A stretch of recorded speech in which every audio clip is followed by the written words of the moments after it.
Shalom pemirsa CBN Indonesia, dimanapun Anda berada, senang sekali pada kesempatan kali ini saya bisa berjumpa lagi bersama dengan Anda sekalian. Pada saat ini kita telah memasuki pembahasan buku yang baru, yaitu buku yang berjudul Bersama Tuhan di Waktu Fajar. Buku ini akan mengajak kita agar kita itu harus selalu dan terus berhubungan dengan Tuhan pada waktu kita bangun dan pada waktu kita mau tidur juga, agar segala tindakan kita bisa sesuai dengan apa yang Tuhan kehendaki di dalam kehidupan kita masing-masing. Pembahasan kita kali ini terdapat di dalam halaman 25 dengan judul bacaan Elia menemukan Tuhan dalam suara lembut. Tetapi sebelum kita memasuki pembahasan ini, saya ingin saudara untuk mengundang orang-orang di sekitar saudara agar bisa duduk menonton bersama. Dan bacaan yang akan saya bawakan sebentar dapat kita semua dengarkan, diskusikan, dan kita pahami juga bersama-sama. Ayat inti kita terdapat di dalam 1 Raja-Raja 19 ayat 12 yang berbunyi, "Dan sesudah gempa itu datanglah api, tetapi tidak ada Tuhan dalam api itu. Dan sesudah api itu datanglah bunyi angin sepoi-sepoi basah." Nah, jadi ayat inti ini jika kita membukanya dalam kitab 1 Raja-Raja 19, di situ ada sebuah cerita, yaitu mengenai Nabi Elia, di mana Tuhan menampakkan dirinya kepada Nabi Elia bukan melalui sesuatu yang besar, tetapi hanya melalui angin saja, tidak seperti yang dibayangkan Elia. Mungkin Elia membayangkan Tuhan itu datang dalam bentuk yang dahsyat, tetapi Tuhan menyatakan dirinya melalui hal-hal yang sederhana. Kita masuk pada pembahasannya. Bukan dengan kebesaran kuasa ilahi, tetapi melalui angin sepoi-sepoi basah.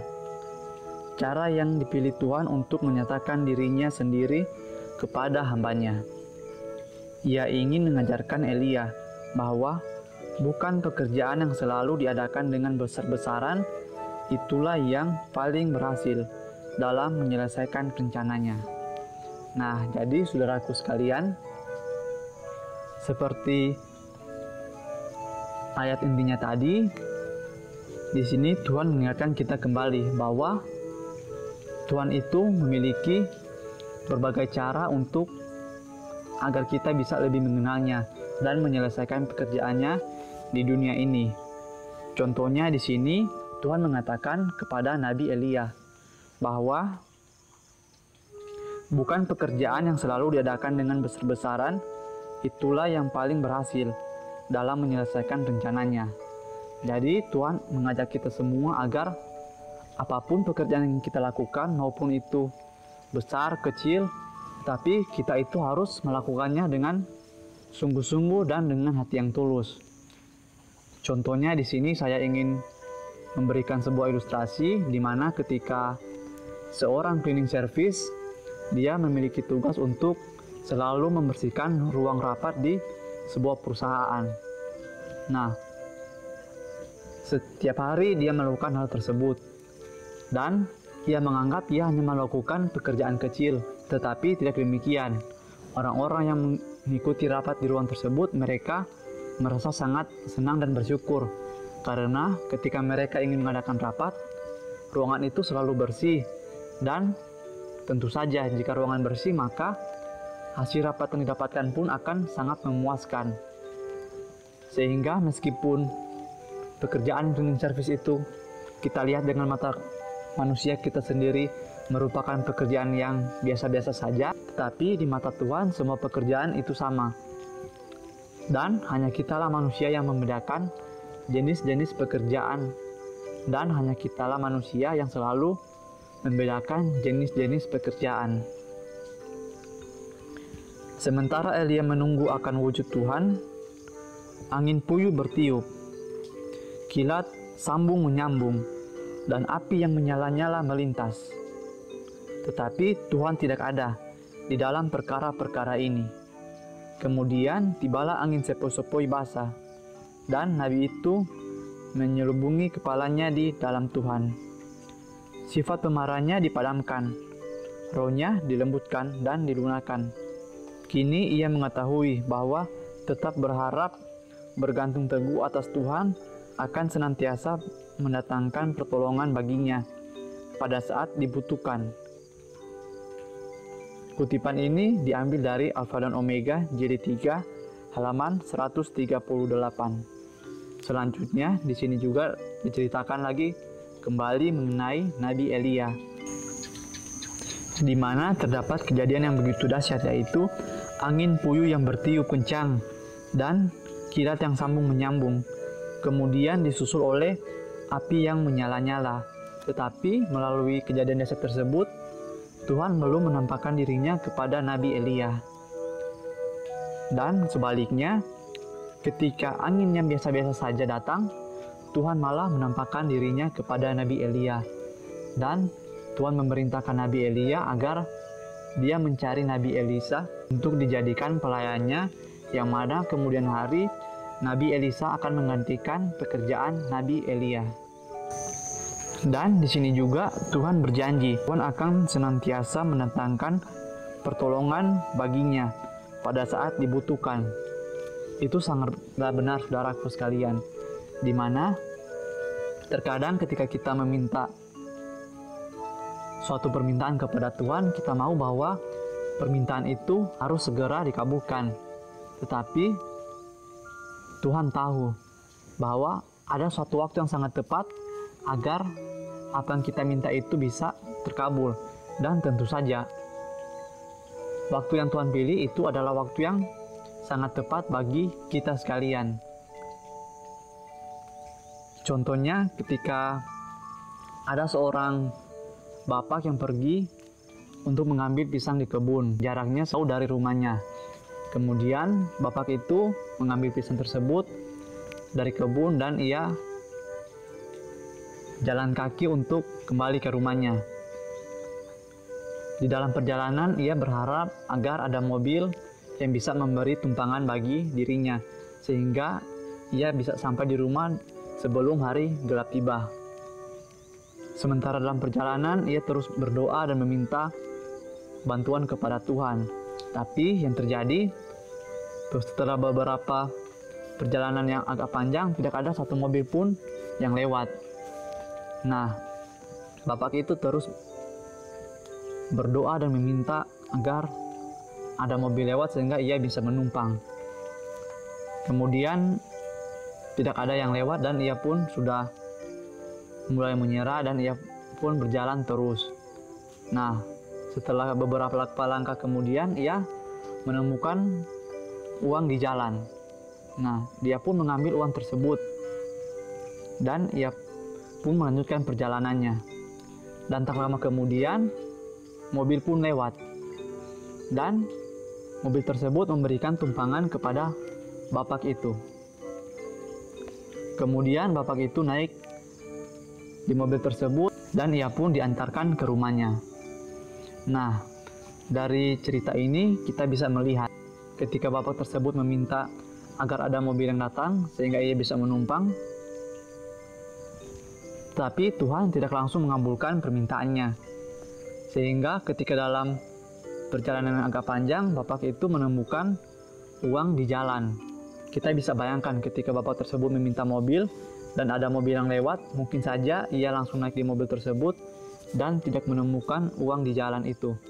Tetapi Tuhan memiliki waktu yang tepat untuk memberikan pertolongan kepada kita. Sehingga waktu yang Tuhan rencanakan itu adalah waktu yang paling tepat, di mana pertolongan itu akan sangat kita rasakan apabila Tuhan memberikannya sesuai dengan waktu yang Tuhan kehendaki dan bukan sesuai dengan waktu yang kita inginkan. Tuhan berbicara kepada kita melalui perbuatan takdirnya dan melalui pengaruh Roh Kudusnya atas hati. Di dalam segala keadaan sekitar kita dapat memperoleh pelajaran-pelajaran yang amat berharga. jika hati kita terbuka untuk memperhatikannya.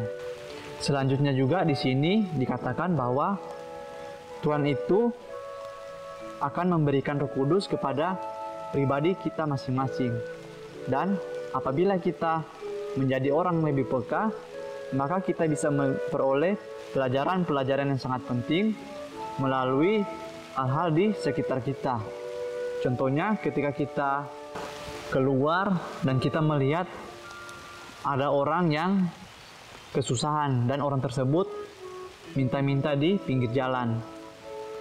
Dan apabila kita peka akan hal tersebut, maka kita akan membantu orang tersebut. Dan melalui hal tersebut, kita bisa mendapatkan pelajaran yang sangat penting, yaitu bagaimana agar kita bisa membantu orang lain meskipun kita juga sedang berada di dalam kesusahan. Dan apabila kita menjadi orang yang lebih peka terhadap hal-hal di sekitar kita, maka kita akan membantu orang lain tanpa mementingkan lagi diri kita sendiri. Dan seiring berjalannya waktu, jika kita melakukan hal tersebut, maka tabiat kita itu akan diubahkan menjadi tabiat yang lebih baik setiap harinya, sesuai dengan tabiat yang Yesus Kristus inginkan di dalam kehidupan kita. Tuhan berbicara kepada kita di dalam firman-Nya. Di dalamnya dapat kita lihat dengan terang kenyataan tabiatnya dari hal tindakannya terhadap manusia dan pekerjaan besar mengenai penebusan. Nah, selanjutnya dikatakan di sini, apabila kita sungguh-sungguh mempelajari firman Tuhan, maka kita bisa melihat bagaimana kehidupan Yesus Kristus itu yang merupakan satu-satunya contoh tabiat yang sempurna yang harus kita lakukan di dalam kehidupan kita. Dan juga dikatakan apabila kita mempelajari firman Tuhan dengan sungguh-sungguh, dalam firman-Nya itu sudah dituliskan bagaimana pekerjaan besar mengenai penebusan, yaitu bagaimana agar kita mempersiapkan diri kita setiap harinya menjadi pribadi yang lebih baik, sehingga apabila waktunya tiba, kita bisa diselamatkan oleh Tuhan. Dengan inilah di hadapan kita dibentangkan sejarah para bapak-bapak dan nabi-nabi, orang-orang saleh zaman dahulu kala. Apabila kita membaca pengalaman-pengalaman mereka yang amat berharga, dari hal terang dan kasih, serta berkat yang mereka nikmati, dan dari hal pekerjaan yang dibawakannya melalui anugerah yang diberikan kepada mereka itu, maka Roh yang menggerakkan mereka menyalakan api keinginan yang suci di dalam hati kita dan dalam tabiat sebagaimana mereka berjalan bersama Tuhan. Kebahagiaan sejati halaman 97 dan 98. Dan dikatakan juga melalui firman-Nya kita bisa mengetahui sejarah para bapak-bapak dan nabi-nabi, orang-orang saleh zaman dulu kala, di mana pada zaman dulu itu